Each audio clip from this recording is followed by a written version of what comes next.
Hello aspirants, welcome to the YouTube class of Unacademy. My name is Asha Tiwari and this is the Maha Abhyas for Maharashtra, and this is the Maharashtra series going on. This is the second part for CRPC that I'll be covering today. तो जिन्होंने पहला part देखा है बहुत अच्छी चीज़ है, जिन्होंने नहीं देखा आपको recommend करूँगी कि पहला पार्ट देख लीजिए क्योंकि उसमें बेसिक डेफिनेशंस बेसिक कॉन्सेप्ट्स को क्लियर किया गया है। तो चलिए दोस्तों फटाफट हम लोग आगे बढ़ते हैं और जैसा कि मैंने आपको बोला था कि इंपॉर्टेंट सेक्शंस को हम लोग पढ़ते चलेंगे, पढ़ते इन द सेंस कि समझते चलेंगे क्योंकि सीआरपीसी एक वास्ट सब्जेक्ट है। तो आप मुझसे ये मत एक्सपेक्ट करिएगा कि मैं आपको एक एक सेक्शन को, जैसा कि मैं हमेशा करती हूँ, पूरी लैंग्वेज पढ़ूंगी बेरैक की और आपको समझाऊंगी। इतना समय दोस्त नहीं हो पाएगा क्योंकि 3 ही क्लासेस में सीआरपीसी करना है कवर। तो मैं आपको फटाफट समझाती रहूँगी। इजी सेक्शन है, ये आपको समझ में आते रहेंगे। जैसे कि सेक्शन नंबर 56 है। सेक्शन 56 कहता है person arrested to be taken before magistrate और officer in charge of the police station. जिस भी व्यक्ति को अरेस्ट किया जाता है, कैसे अरेस्ट किया जाता है, कब अरेस्ट कर सकती है पुलिस, किन किन कारणों से अरेस्ट कर सकती है, प्राइवेट पर्सन कब अरेस्ट कर सकता है, मजिस्ट्रेट कब अरेस्ट कर सकता है, ये सब पिछली क्लास में हम लोगों ने पढ़ लिया था कि अरेस्ट ऑफ पर्सन का क्या प्रोसीजर है, जिसमें 41A, 41B, 41C और 41D आप लोगों से मैंने कहा था कि ये आप लोग ज़रूर से ध्यान दे दीजिएगा। उसके अलावा 43, 44, 45, 46 भी इंपॉर्टेंट है। फिर आ जाइए आप 50A, आपको मैंने पढ़ाया था। 50A के बाद 53A जो है वो इंपॉर्टेंट मार्क कराया था। अब हम लोग 56 पे पढ़ रहे हैं। 55A भी वैसे पढ़ लीजिएगा। 56 कहता है पर्सन अरेस्टेड को जो है जैसे ही पुलिस ऑफिसर किसी भी व्यक्ति को बिना वारंट के अरेस्ट करता है, बिना डिले के, वो सीधे सीधे जो है उसको लेके जाएगा मजिस्ट्रेट के पास। जिस भी मजिस्ट्रेट के पास जुरिस्डिक्शन होगा उस मजिस्ट्रेट के पास लेके जाएगा। ठीक, ये सेक्शन नंबर 56 कहता है। सेक्शन 57 कहता है person arrest is not to be detain for more than 24 hours. ये भी इंपॉर्टेंट है, ये आपसे पूछा जाता है इसलिए आपको पता हो। वैसे तो सेक्शन 167 इसका बहुत सही सेक्शन है, लेकिन 57 में भी इसकी बात की गई और ये कहा गया है कि कोई भी पुलिस ऑफिसर किसी भी व्यक्ति को बिना वारंट के किसी भी सर्कमस्टांसेस में, रीजनेबल हो या कुछ भी हो, मजिस्ट्रेट का अगर स्पेशल ऑर्डर नहीं है, ठीक, जो कि आप 167 में पढ़ते हो, अगर 167 के तहत है तो ठीक है, अदरवाइज 24 आवर्स से ज़्यादा नहीं होगा, उसमें भी 24 घंटे के बाद जो है आपको पेश करना ही करना है। ये मैंडेटरी चीज़ है। और इन 24 घंटे में जो जर्नी का टाइम है वो काउंट नहीं होता है। तो कभी कभी पूछ दिया जाता है, कन्फ्यूजन हो जाता है, आपको कन्फ्यूज नहीं होना है। लिखा हुआ है देखिए कि exclusive of the time necessary for the journey from place of arrest to the magistrate court, यानी जहाँ से गिरफ्तार किया है वहाँ से मजिस्ट्रेट के कोर्ट ले जाने में जो समय खत्म होगा, जो समय व्यतीत होगा, वो समय इसमें काउंट नहीं किया जाएगा।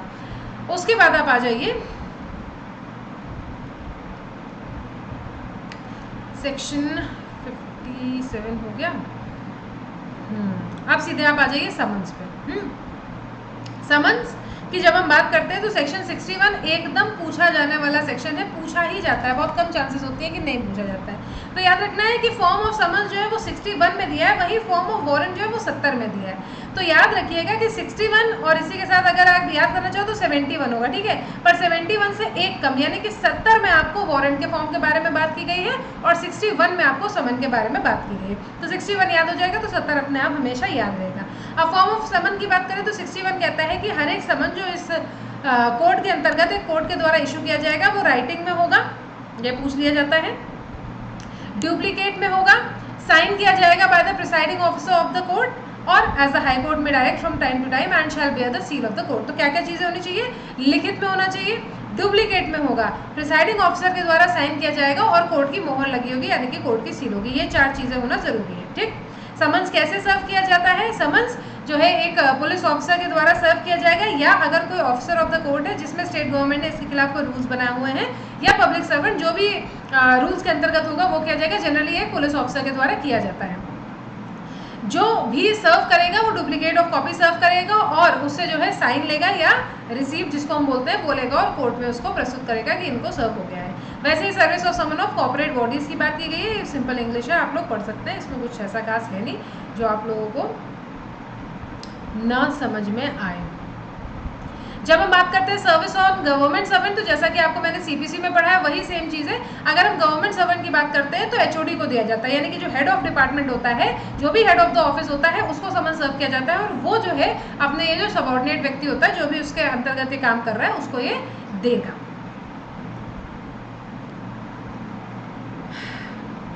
अब वारंट ऑफ अरेस्ट, ये देखिए जो मैंने बोला था सेक्शन नंबर 70 इंपॉर्टेंट सेक्शन है, आपको पता होना चाहिए। Form of warrant of arrest and duration की अगर हम बात करें तो वारंट ऑफ अरेस्ट कोर्ट के द्वारा इशू किया जा सकता है। इस कोर्ट के अंतर्गत राइटिंग में होगा, साइंड होगा, प्रिसाइडिंग ऑफिसर के द्वारा दिया जाएगा और कोर्ट की मोहर इसमें लगी होगी। और अब देखिए every such warrant shall remain in force, कभी कभी पूछ रहा जाता है कि वारंट जो है वो कब तक इन्फोर्स रहेगा, तो इसका आंसर जो है आपका क्लॉज 2 कहता है, 70 का कहता है कि every such warrant shall remain in force until it is cancelled by the court which issued it, number 1, या फिर अंटिल इट इज एग्जीक्यूटेड। तो दो ही चीज हो सकती हैं जब आपका वारंट खत्म हो जाएगा। पहला तो कि एग्जीक्यूट हो गया, मैं जिसको अरेस्ट करके लाना था उसको आपने अरेस्ट कर लिया, ठीक हो गया तो एग्जीक्यूट हो गया। और दूसरा, या तो जिस कोर्ट ने इशू किया वो कैंसिल कर दे कि नहीं अब कोई जरूरत नहीं, आ जाओ वापस। 71 जो है वो सिक्योरिटी की बात करती है। सिक्योरिटी में एंडोर्समेंट होता है, एंडोर्समेंट में नंबर ऑफ सिक्योरिटीज लिखा होता है, कितना अमाउंट होता है वो लिखा होता है, कब कब आएगा ये व्यक्ति अटेंड करेगा कोर्ट में, ये लिखा होता है। अच्छा, अब वारंट कहाँ एग्जीक्यूट किया जा सकता है, तो वारंट भारत में किसी भी जगह पे एग्जीक्यूट किया जा सकता है। अब सीधे आ जाइए प्रोक्लेमेशन एंड डिक्लेरेशन। जैसे कि नाम से आपको पता चल रहा होगा कि प्रोक्लेमेशन का मतलब क्या होता है। देखिए ये मैंने आपको पिछली क्लास में बताया था, पर अगर आपको लगे कि यार मैम तो बहुत जल्दी जल्दी चल रही है, कुछ समझ ही नहीं आ रहा है क्या बोल रही है, देखो ये जो आपका चैप्टर 6 है ना, चैप्टर 6 का टॉपिक क्या है, चैप्टर 6 का टॉपिक है प्रोसेस टू कंपेल अपीयरेंस। समझ रहे हैं, वो क्या तरीका है जिससे आप लोगों के अपीयरेंस को कंपेल कर सकते हैं। आपका मतलब कि कोर्ट, तो सबसे पहला और सिंपल तरीका समन, दूसरा वारंट, तीसरा प्रोक्लेमेशन एंड अटैचमेंट, और उसके बाद जो है वो आप अदर रूल्स पढ़ोगे रिगार्डिंग प्रोसेस। तो आ जाइए, सबसे पहले हमने समन्स पढ़ लिया 61 में, 70 में हमने वारंट पढ़ लिया। अब 82 में आप पढ़ोगे प्रोक्लेमेशन फॉर पर्सन एब्सकॉन्डिंग, जो इसका सी भाग है।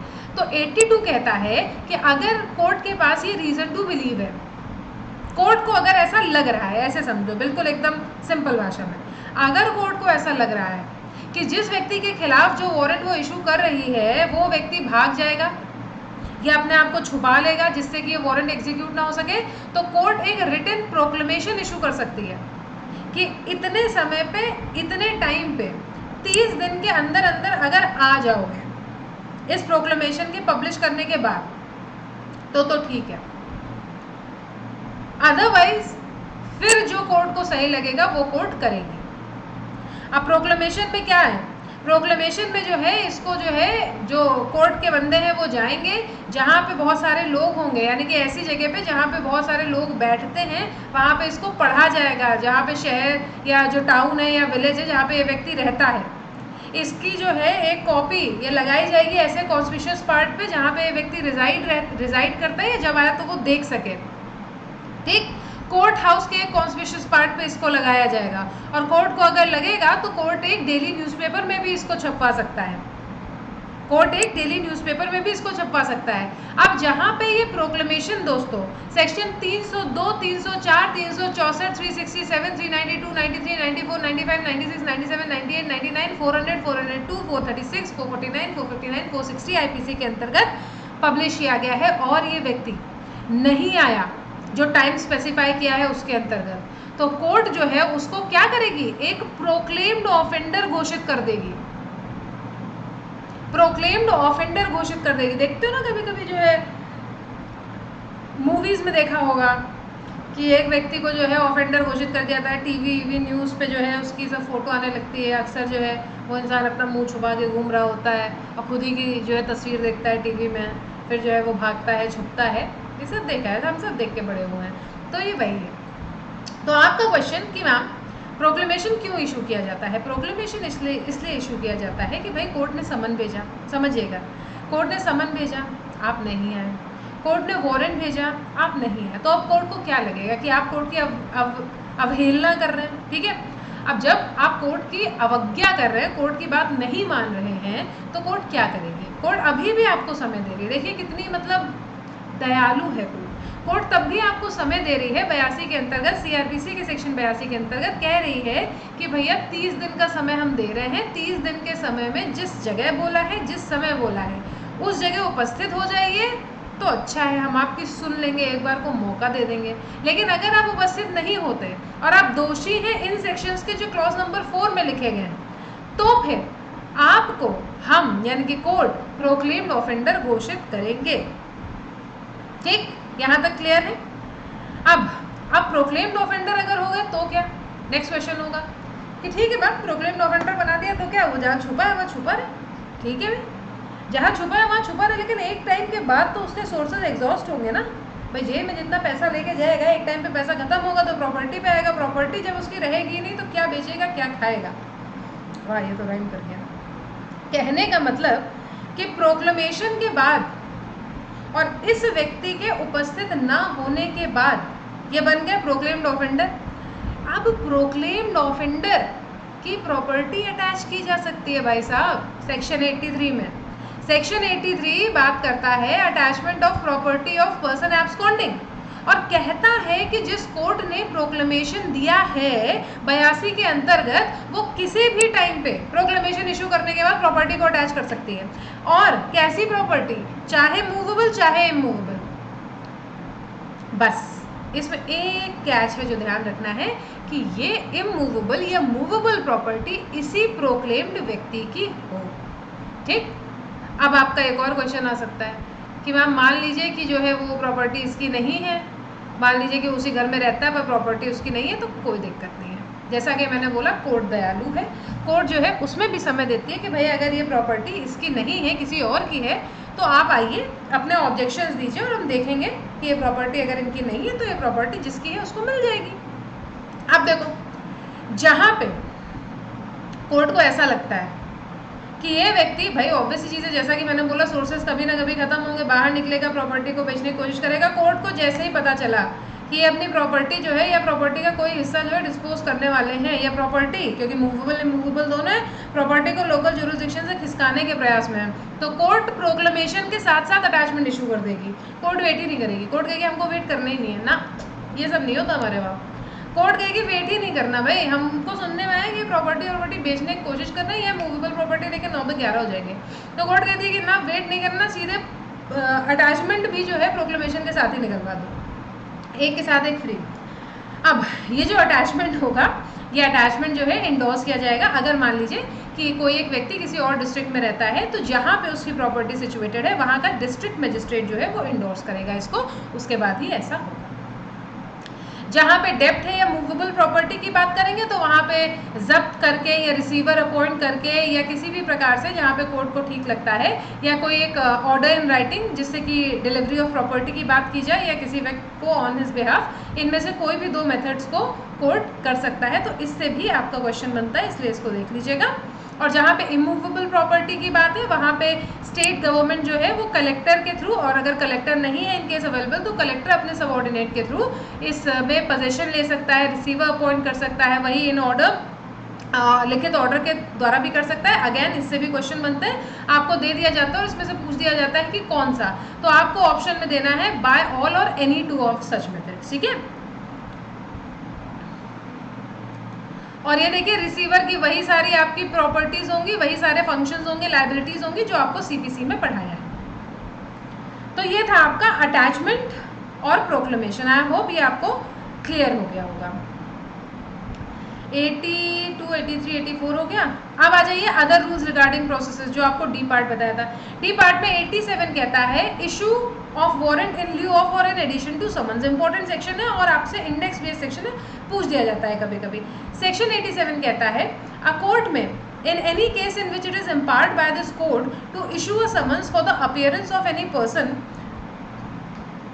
issue after recording its reasons in writing a warrant for his arrest। तो क्या कहा इन्होंने, कहा कि कोर्ट को, भाई हम लोगों ने पढ़ा है प्रोक्लेमेशन के साथ अटैचमेंट, वैसे ही अगर कोर्ट को लगता है कि कोई व्यक्ति जो है वो समन्स पे नहीं आने वाला है, कोर्ट के अपने रीजंस है, कोर्ट को लगता है किसी केस में ऐसा लगा, तो कोर्ट जो है वो समन्स के साथ साथ वारंट भी इशू कर सकती है कि समन्स तो जा ही रहा है, साथ में वारंट ऑफ अरेस्ट भी भेज दो। अगर कोर्ट को, अब देखिए अगेन कोर्ट ऐसा क्यों करेगी, कोई रीज़न होगा ना कि कोर्ट ऐसे ही बोलेगी कि हाँ मेरे पास पावर है, चलो गंगाधरी शक्तिमान है तो गंगाधर भी बन जाते हैं, शक्तिमान भी बन जाते हैं। नहीं, एक टाइम पे एक ही चीज़ करता है ना वो। वैसे ही कोर्ट ऐसा केवल तब करेगी जब कोर्ट को ऐसा लगता है कि या तो ये व्यक्ति इतना ढीठ है कि ये समन्स को ओबे नहीं करेगा, या तो ये जो है जैसे ही समझ पहुंचेगा ये 9 तो 11 हो लेगा, ये भागने की कोशिश करेगा, तो कोर्ट कहती है भागने का मौका ही नहीं देना अपने को, रिस्क नहीं लेने का रे बाबा। कोर्ट कहती है कि जाओ जाओ जाओ जाओ जाओ जाओ जाओ, समझ के साथ वारंट भी ले जाओ। दूसरा if at such time he fails to appear and the summons is proved to have been duly served in time to admit of his appearing in accordance therewith and no reasonable excuse is offered for such failure। अगर summons जो है वो duly सर्व किया गया है और इनके appear न होने का कोई रीजनेबल एक्सक्यूज नहीं दिया गया है तो कोर्ट को शंका हो सकती है कि फिर तो कुछ दाल में काला है। तो ये है आपका सेक्शन 87, यानी कि कोर्ट से आपसे पूछा जाए कि क्या कोर्ट को पावर है कि वो समन के साथ साथ वारंट भी इशू कर सकती है, आप बोलेंगे जी बिल्कुल, सेक्शन 87 सीआरपीसी कहता है जब दो ऐसे ऐसे ए और बी कारण होते हैं तो कोर्ट ऐसा कर सकती है।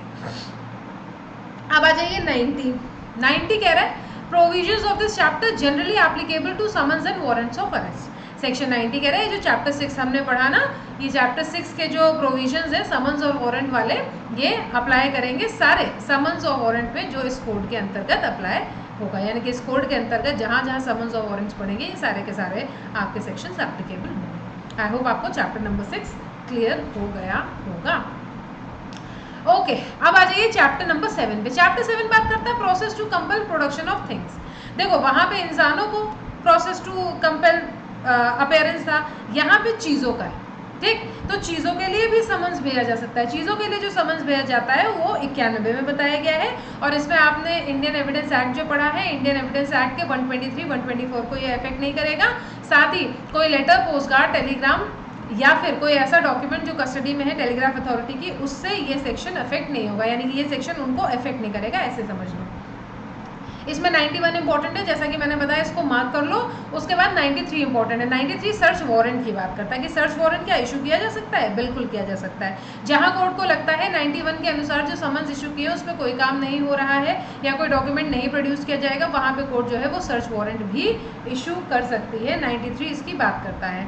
उसके बाद आ जाइए 95 में। 95 अगेन आपका इंपॉर्टेंट है, power to declare certain publications forfeited and to issue search warrants for the same. So 95 कहता है कि जहाँ पे कोई न्यूज़पेपर, कोई बुक, कोई document wherever printed appears to the state government to contain any matter the publication of which is punishable under 124A or 153A. Guys, just a second, I need to pick up this call.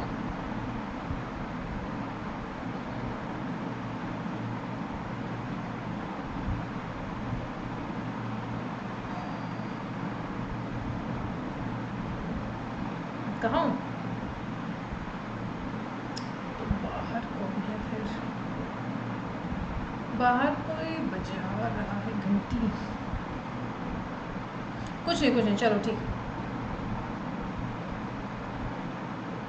Okay, तो section 95 कहता है where any newspaper और book और any document wherever printed appears to the state government to contain any matter the publication of which is punishable under section 124A or section 153A or section 153B or section 292 or section 293 or section 295A of IPC, the state government may by notification stating the ground of its opinion declare every copy of the issue of newspaper containing such matter and every copy of such book or other document to be forfeited to the government।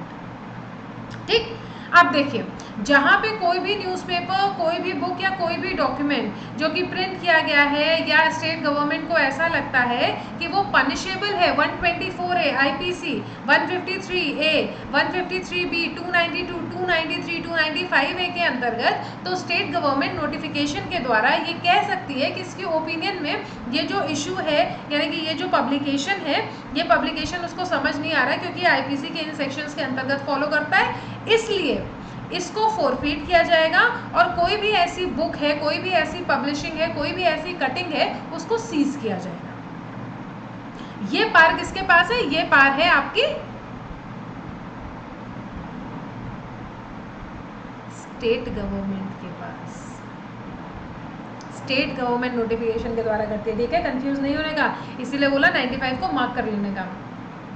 ये हो गया 95। अब 96 तो application to high court है, ये तो पढ़ना ही पढ़ना है। अब आ जाओ सीधे सी वाले पार्ट में। ठीक है, सी वाले पार्ट में इतना कुछ खास मुझे अभी नहीं है, लेकिन ये पढ़ना पूरा है। मैं बोल रही हूँ, मैं केवल आपको प्रीलिम्स के लिए इंपॉर्टेंट मार्क करा रही हूँ, बट पढ़ना पूरा है, छोड़ना कुछ नहीं है इसमें। Power of police officer to see certain property है, पढ़ लेना, समझ में आ जाएगा कैसे होता है। और इसमें 103 पूछा जाता है। तो जो पूछा जाता है उस पर आते हैं। Magistrate may direct search in his presence.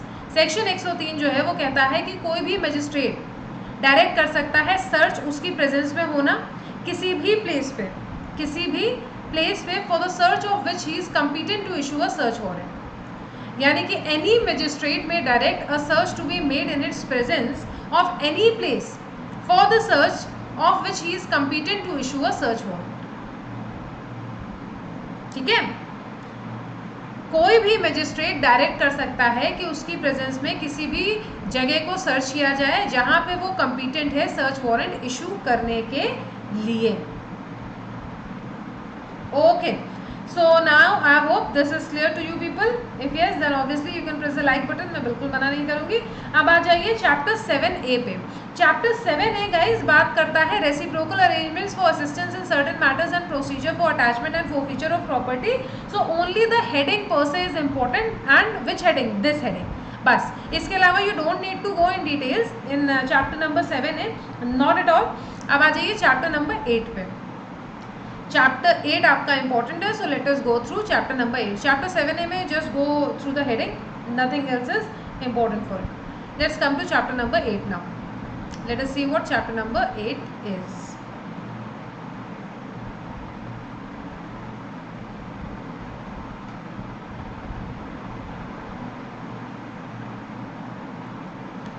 Okay, so chapter number 8 talks about security for keeping the peace and good behavior. Security for keeping peace and good behaviour chapter number 8 बात करता है। इसका शुरुआत का ही सेक्शन यानी 106 ही आप लोगों के लिए महत्वपूर्ण हो जाता है। 106 और 107 इसमें इंपॉर्टेंट है सबसे ज़्यादा, बाकी पढ़ना आपको पूरा ही है। 106 कहता है security for keeping peace on conviction. ठीक, अब ये हम लोग पढ़ रहे थे, मैंने आपको जो पहली क्लास थी उसमें शुरुआत में बताया था कि कहाँ पे हम लोगों ने पढ़ा था कि ज़्यादातर हम लोगों ने पढ़ा कि पुलिस और एग्जीक्यूटिव मजिस्ट्रेट है। तो हमने पूछा था कि भाई फिर जुडिशियल मजिस्ट्रेट का काम कहाँ आता है? तो जुडिशियल मजिस्ट्रेट का भी काम पड़ता है 106 है। जैसे 106 कहता है कि जहाँ पे कोर्ट ऑफ सेशन को या court of magistrate of first class किसी भी व्यक्ति को कन्विक्ट करती है अबेटमेंट ऑफ ऑफेंस के लिए और उसका ओपिनियन है कि ऐसा ज़रूरी है कि इस व्यक्ति को अगर छोड़ा जाए तो इससे एक सिक्योरिटी ली जाए कि हम छोड़ तो रहे हैं लेकिन उसके बाद जो है आप अच्छा बिहेवियर रखेंगे और आप शांति बनाए रखेंगे। तो court at the time of passing sentence on such person उससे बोलती है कि ठीक है एक बॉन्ड एग्जीक्यूट कर लेते हैं तुम्हारे साथ, श्योरिटी के साथ या श्योरिटी के अलावा कि एक बॉन्ड तुम्हारे साथ एग्जीक्यूट कर लेते हैं जो कि 3 साल से ज़्यादा का नहीं होगा और जब जब तुम्हें बुलाया जाएगा तब तब तुम आओगे और जब भी यहाँ से निकलोगे यानी कि यहाँ से तो छूट रहे हो लेकिन जहाँ पे भी रहोगे वहाँ पे पीस और गुड बिहेवियर को करोगे क्या? फॉलो। ठीक है, अब जो ऑफेंसेस इसमें ये देखो रेफर किए गए हैं वो ऑफेंसेस कौन से हैं? वो ऑफेंस है any offence which is punishable under chapter 8 of IPC other than an offence punishable under section 153A और सेक्शन 153B और सेक्शन 154 thereof। दूसरा, any offence which consist of और इंक्लूड्स असॉल्ट और यूजिंग क्रिमिनल फोर्स और committing mischief. तीसरा, any offence of criminal intimidation. चौथा, any offense which caused or is intended or known to be likely to cause a breach of peace। तीसरा, if the conviction is set aside on appeal or otherwise the bond so executed shall become void। और चौथा, an order under this section may also be made by an appellate court or by a court when exercising its power of revision। तो ये था आपका section 106। 106 के बाद 107 जो है वो keeping peace in other cases की बात करता है, so you will have to go through it. Then let's come directly to chapter number 9। Guys I am so sorry, I literally I am feeling bad because ये मेरा पढ़ाने का तरीका नहीं है। I don't generally skip the sections but like I said कि we have to because right now this is the revision part and in revision part I can only revise the important sections with you people. If I'll go on revising everything then it won't be revision anymore, then it would be a regular class that I generally take of yours.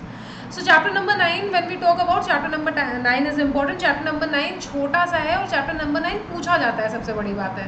तो ये अच्छी चीज़ है आपके लिए score करने के purpose से. इससे अगर एक क्वेश्चन फंस गया तो मतलब आपके वारे न्यारे हैं, क्योंकि चैप्टर नंबर 9 बात करता है order for maintenance of wife children and parents. तो 125 जो है वो order for maintenance of wife children and parents की बात करता है और कहता है कि अगर एक व्यक्ति के पास सफिशिएंट मीन्स है और वो नेग्लेक्ट कर रहा है या रिफ्यूज़ कर रहा है अपनी वाइफ को, जो कि अपने आप को मेंटेन नहीं कर सकती, अपने लेजिटिमेट या इलेजिटिमेट माइनर चाइल्ड को, चाहे वो मैरिड है चाहे वो मैरिड नहीं है, अनेबल है खुद को मेंटेन करने के लिए, लेजिटिमेट इलेजिटिमेट चाइल्ड जो कि she should not be a married daughter, and जिसने अटेन कर ली है मेजोरिटी, अगर फिजिकल या मेंटल एबनॉर्मलिटी की वजह से या इंजरी है and she can not maintain her self, तो ऑब्वियस चीज़ है जिस व्यक्ति के पास सफिशिएंट मीन्स है and this father mother, or if the father mother are unable to maintain themselves then the children are going to maintain them. तो ये बात करता है 125 का. तो अभी जो है जनरली आप लोग एक गाना सुन रहे होंगे अक्षय कुमार वाला, दौलत या शोहरत क्या लोगे तुम, मेरी ज़िंदगी से जाने का क्या लोगे तुम. उस पर तो काफ़ी मीम्स बन रहे हैं कि ये बेसिकली 125 CRPC की बात कर रहा है. अच्छा, अब इसमें माइनर कौन है? माइनर वो है जो इंडियन मेजोरिटी एक्ट के अंतर्गत जिसने मेजोरिटी नहीं अभी तक पाई है. वाइफ का मतलब है वो जो अभी डिवोर्स है या डिवोर्स ऑब्टेन कर रही है हस्बैंड से और उसने अभी शादी नहीं की है. तो ये चीज़ें याद रखिएगा. फिर 126 में इसका प्रोसीजर दिया है. देखिए, अगर हस्बैंड जो है वो कमा रहा है, वाइफ भी कमा रही है, तो मेंटेनेंस के लिए लायबल नहीं होगी. हो भी सकती है, कोर्ट देखेगी किस तरफ बड़ा भारी है. दूसरी चीज़, अगर जो वाइफ है वो अडल्ट्री में रह रही है तो वो जो है मेंटेनेंस मांगने की अधिकारी नहीं है, याद रखिएगा. अब 126 प्रोसीजर बताता है. तो जहाँ पे ये व्यक्ति रहता है वहाँ पे केस किया जा सकता है. जहाँ पे वो या उसकी वाइफ दोनों में से कोई रहता है वहाँ किया जा सकता है. जहाँ पे वो या उसकी वाइफ लास्ट रिसाइड किए हैं या फिर mother of the illegitimate child जहाँ पे रिसाइड की है वहाँ पे भी केस किया जा सकता है. ऑल्ट्रेशन एंड अलाउंस की अगर हम बात करें तो सेक्शन 127 उसकी बात करता है. और देखिए, एक मंथली अलाउंस फिक्स कर दी जाती है जनरली.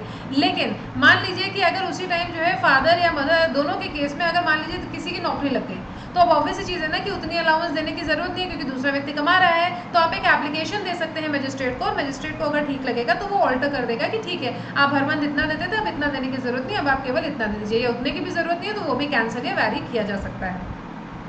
ये बात करता है आपका 127. अब वही 128 पे आ जाएंगे तो enforcement of order of maintenance की बात करता है. और जो भी कॉपी है ऑर्डर की मेंटेनेंस या इंटरम मेंटेनेंस की होगी वो बिना पेमेंट के जिस भी व्यक्ति के फेवर में उसको दी जाएगी, या जिस भी व्यक्ति के दोनों पक्षों को मतलब एक एक कॉपी जो है वो दी जाती है. अब आ जाइए chapter number 10, maintenance of public order and tranquillity. Chapter 10 बात करता है maintenance of public order and tranquillity, जिसपे सेक्शन 129 जो है वो disposal of assembly by use of civil force की बात करता है. सेक्शन 129 कहता है कि कोई भी एग्जीक्यूटिव मजिस्ट्रेट या कोई भी officer in charge of the police station, in the absence of such officer in charge, any police officer not below the rank of sub inspector may command any unlawful assembly or any assembly of 5 or more persons likely to cause a disturbance of public peace to disperse, and it shall thereupon be the duty of members of such assembly to disperse accordingly. मुझे लगता है guys अभी आज हम लोग यहीं तक रखते हैं. कल चैप्टर 10 से हम लोग रिवाइज करेंगे और कोशिश करेंगे कि चैप्टर 10 से चैप्टर 15 या 17 तक हम लोग रिवाइज कर लें, क्योंकि एक बार में बहुत ज़्यादा हो जाएगा आप लोगों के लिए. इसीलिए आज इतना ही रखते हैं गाइज. आप लोगों से मिलती हूँ मैं नेक्स्ट सेशन के साथ बहुत जल्द ही. और जिन्होंने मुझे अनअकैडमी में अभी तक फॉलो नहीं किया है बाबा फॉलो कर लो, क्योंकि अनअकैडमी पे भी मैं आपको मिल जाऊँगी आशा तिवारी के नाम से. आपको करना क्या है, आपको मुझे सर्च करना है, मेरी प्रोफाइल आ जाएगी. और इस समय 25% ऑफ आपको मिल रहा है. जून 17 तक ये वैलिड था, तो आई होप आप लोगों ने कर लिया हो. और टारगेट जुडिशरी 2023 और टारगेट जुडिशरी 2024 पे 25% ऑफ मिल रहा था. इसके अलावा गाइस अनिल खन्ना सर का कॉम्प्रिहेंसिव ऑनलाइन बैच ना वो 14 महीने का है और 12 जून से स्टार्ट हो चुका है. तो इसमें 35 लॉ इन डेप्थ कवर किए गए हैं. टॉपिक वाइज मेंस प्रिपरेशन है, इंटरलिंकिंग लॉज है, लैंग्वेज क्लासेस है, curated films and mains test है, monthly mains test with evaluation है, digital physical notes and 1-on-1 personal mentorship भी है. जब हम बात करते हैं प्रारंभ, जो कि छत्तीसगढ़ जुडिशरी एमपीसीजे बैच, इसमें प्रीलिम्स और मेंस कवर किया गया है. 15 जून से स्टार्ट हो चुका है, 6 महीने की ड्यूरेशन का है. लैंग्वेज क्लासेस मिलती हैं, डायग्रामेटिक नोट्स मिलते हैं, मेंस मॉक विद इवैल्यूएशन मिलता है, मेंस प्रिपरेशन टॉपिक वाइज मिलती है, हिंदी इंग्लिश मीडियम दोनों के लिए है और सारे जुडिशरी एस्पिरेंट्स के लिए भी है। तेजस महाराष्ट्र जुडिशरी क्रैश कोर्स ये प्रीलिम्स का है और 3 महीने की ड्यूरेशन का है और इसमें आपको 14,999 में जो है अभी मिल रहा है batch.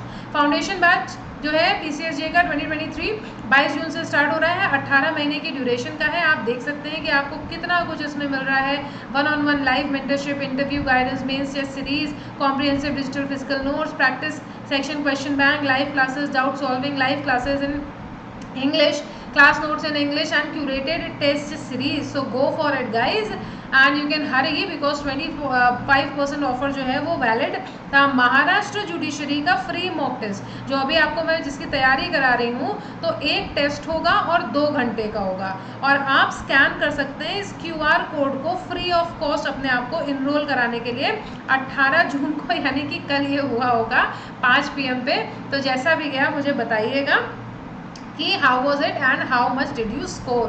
Uttarakhand judiciary mains linking batch जो है ये आपका स्टार्ट हो चुका है 5 जून से और इसमें major laws, English language, GK, GS, current affairs, minor laws और हिंदी लैंग्वेज कवर किए जाएंगे।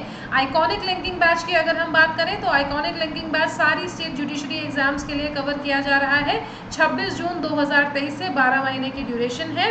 लैंग्वेज क्लासेस है, डायग्रामेटिक नोट्स है, मेंस मॉक विद इवैल्यूएशन है, मेंस प्रिपरेशन टॉपिक वाइज है, हिंदी इंग्लिश मीडियम दोनों के लिए है एंड सबसे बड़ी बात लिंकिंग ऑफ लीगल प्रोविजन भी इसमें आपको मिलेगा। महाराष्ट्र जुडिशरी रैपिड रिवीजन की अगर हम बात करें गाइस तो ये रैपिड रिवीजन बैच है महाराष्ट्र जुडिशरी प्रीलिम्स एग्जाम, या इसमें प्रीलिम्स का पूरा सिलेबस कवर किया जाएगा and you get it at 14,000 rupees only and you can use my code. अच्छा हाँ, मैंने आपको अपना कोड तो बताया नहीं। अच्छा देखो, ये जो कोड होता है ना, ये कोड किस लिए होता है? जैसे मेरा कोड है आशा लाइव, मेरा नाम आशा है, मैं आपके साथ लाइव हूँ, तो अभी आशा लाइव यूज़ करके 2 चीज़ें होंगी। ज़रूरी नहीं है कि आपको पे ही करना है तभी आपको क्लासेस मिलेंगी, यानी अकेडमी पे फ्री क्लासेस भी हैं, तो उन फ्री क्लासेस में भी ये कोड यूज़ कर सकते हो। फ्री क्लास जैसे क्लास में आते हो तो बोलते नहीं मैम मैं कम इन, तो बस ये वही मैम मैं कम इन ही है कि कोड एंटर किया और आपको क्लास में एंट्री मिल गई। अगर बैचेस के लिए जा रहे हो तो पे करना पड़ेगा और उसमें भी ये कोड यूज़ कर लोगे तो आपको ऑफ मिल जाएगा कुछ ना कुछ, तो याद रखना आशा लाइव। अच्छा आप देखिए, ये जो आपके ऑर्डर से डिस्पैच हो रहे हैं जून एंड में, यानी कि जिन लोगों ने नोट्स के लिए एनरोल किया था उनको नोट्स बहुत जल्द मिलने वाले हैं। 6 USP क्या है अनअकैडमी जुडिशरी की? 35 लॉ की इनडेप्थ है, preparation topic wise mains preparation है, इंटरलिंकिंग लॉज है, लैंग्वेज क्लासेस है, मेंस मॉक विद इवैल्यूएशन है और इंटरव्यू गाइडेंस भी आप लोगों को मिल रहा है। अब अनअकैडमी सब्सक्रिप्शन क्यों? क्योंकि अनअकैडमी सब्सक्रिप्शन में प्लस और आइकॉनिक 2 प्रकार के बैचेस हैं, जिसमें से कि आइकॉनिक में आपको फिजिकल नोट्स मिलते हैं, पर्सनलाइज इवैल्यूएशन मिलती है, इंटरव्यू प्रिपरेशन मिलती है और 1-on-1 पर्सनल मेंटरशिप भी मिलती है। तो मिलती हूँ आप लोगों से फिर से कल, यहाँ से स्टार्ट करेंगे चैप्टर नंबर 10 से एवरीबडी, और कल इतने ही बजे मैं आपको दोबारा मिलूँगी।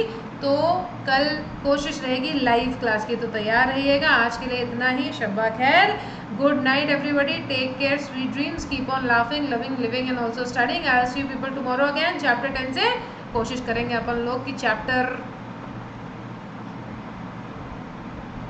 17 तो करीब है ना। चलो कल की स्पीड कल देखेंगे, फिलहाल आज का अगर समझ में आया है तो लाइक बेशक करो बिना किसी टेंशन के हुए। और हाँ, मुझे मेरे YouTube चैनल पे भी फॉलो कर सकते हो, उसका नाम है coaching classes by Aish, AISH, Aish, coaching classes by Aish. उस पर मैं आपको मिल जाऊंगी ऐसे ही चश्मिश, और आप मुझे वहाँ पे सब्सक्राइब कर सकते हो, फॉलो कर सकते हो। उस पर मैं मुस्लिम लोग की क्लासेस ले रही हूँ। चलो दोस्तों, मिलती हूँ आप लोगों से कल, तब तक के लिए bye bye, good night, sweet dreams, take care, शुभ रात्रि।